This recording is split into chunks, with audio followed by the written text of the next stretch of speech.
Hey guys, today I'm going to show you how to create this viral face tracker effect in Premiere Pro, but I'm not going to lie to you. It's tedious, but the results are well worth it. First thing you need is a video clip with someone dancing, and the clip has to have room to zoom into it, otherwise we hit the black edges of the video during our edits, so zoom in a good amount and then add the transform effect to the video clip. From the beginning of your video, go over and click the Position Toggle Animation button under Transform. This will create a keyframe. You will need the ruler, safe margins, and guides to create this effect. If you don't have them on your quick bar, you can add them by going to this plus button and dragging them onto your bar. Activate all three of these tools, and then drag the guides to form a cross over the guy's face.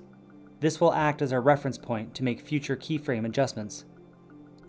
Now go over to the preview window and move ahead 3 keyframes by hitting the right arrow key, and recenter his face by using the X and Y position controls. Move ahead 3 more frames and do it again. Continue doing this until you've reached the end of your clip. This is probably one of the most tedious effects you can do on Premiere Pro, but the result is well worth it.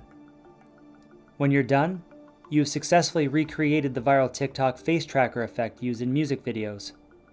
Anyway guys, I hope this video was helpful. See you in the next video.